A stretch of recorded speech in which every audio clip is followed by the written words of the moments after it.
les amis, vous voyez, le printemps arrive doucement, là, les amis. Hein.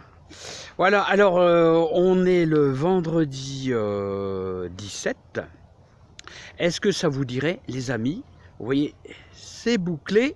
Ah oui, parce que je protège un petit peu les derniers arrivants qui sont encore un peu jeunes. Parce que les oies, vous savez, ils font qu'une bouchée, un coup de bec et puis on tue les jeunes poules. Vous voyez, les poussins qui ne sont plus poussins, qui sont du mois de novembre. Vous voyez comment ça grossit vite, une poule ou un coq. Hein. Il devient costaud. Qu'est-ce qu'il y a, ma belle? Bah ouais, j'ai rien à te donner. Je suis désolé. Allez, on va semer des œillets d'Inde anti-pucerons, si ça vous dit. Alors les amis, comment ça va? J'espère que ça va très bien pour vous. Alors les amis, on est le 17 mars.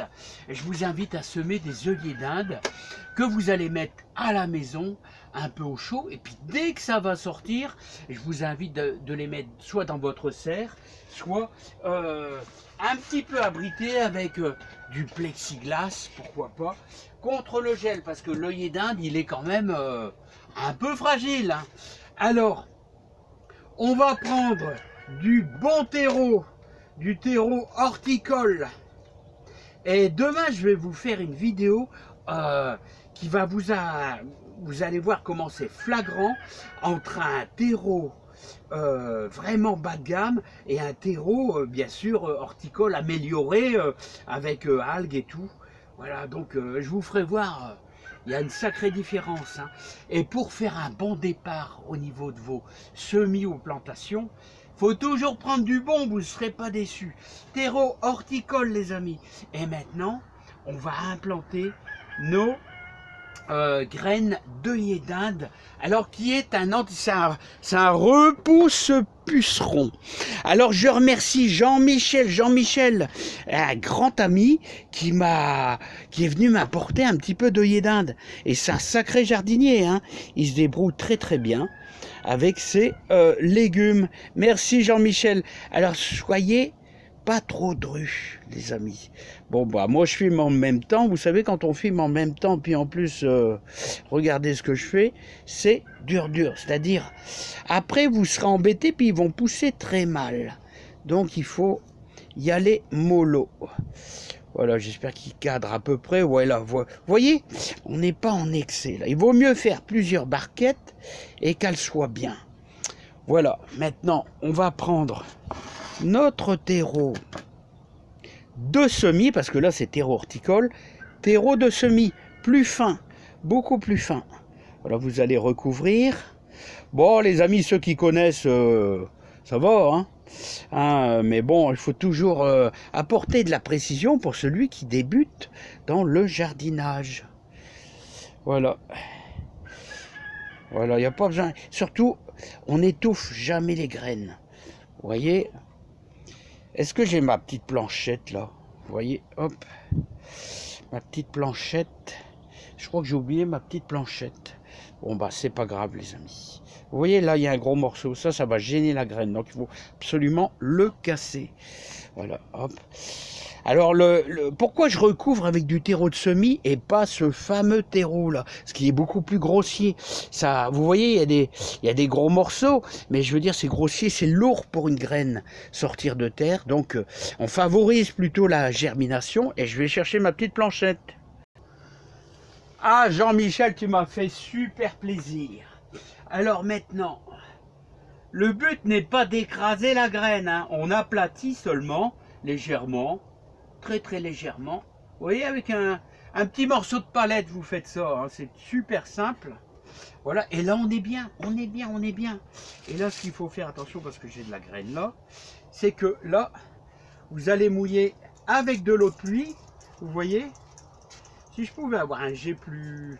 Il marche pas super ce truc-là. Hein. Voilà. Et vous allez mouiller quand même assez correctement. Les amis, vous voyez, je vais arrêter de filmer là, les amis, mais je vais le refaire encore un peu. Parce que tout mon terreau là, il est pas humide, il est à peine humide, à peine. Donc vous voyez, je vais le faire quand même 3 fois plus. Voilà, j'insiste pas les amis. Alors, l'œillet d'Inde, très utile pour le jardin. D'abord, c'est décoratif. Ça a besoin de vraiment pas beaucoup d'eau. Voilà, et ça apporte un beau décor à votre jardin. Et en plus, début mai, vous pouvez mettre une ligne dans votre jardin. Début mai, le temps que ça germe, bah, au 15 mai, on est très bien. Et donc début mai, vers le 8 mai, vous pouvez faire une ligne dans votre jardin. Ça éloigne le puceron, un peu comme la lavande, exactement comme la lavande, les amis. Hein. Et on mettra nos pieds de juste environ à 30 cm de nos pieds de tomates, parce que ils s'accordent pas bien, hein, s'accordent pas bien les œillets d'Inde avec les tomates. Voilà, mais c'est un répulsif. Et n'oubliez pas, il y a un très bon truc pour faire en pulvérisation contre les pucerons, c'est bien sûr avec de la macération avec de l'ail, en prenant une grosse gousse d'ail hein, que vous allez hacher complètement, que vous allez faire bouillir avec un litre d'eau, et dès que ça bout, vous le mettez sur le côté, vous ajoutez une cuillère à soupe de savon, savon de Marseille, là, ouais, et savon noir, ouais, savon noir, et tout simplement, et puis vous pulvérisez sur vos plantes. C'est un bon procédé pour éliminer. Bon bah les amis, je vous dis à bientôt, plein de bonnes choses, plein de joie, plein de bonheur. Et bah moi je vais mettre mes œillets d'Inde, vous savez où? Eh bien à la maison. Et encore Jean-Michel, merci. Oh, tu m'as fait super plaisir. Voilà, je vais peut-être en refaire une troisième de barquette. Allez, bye bye les amis.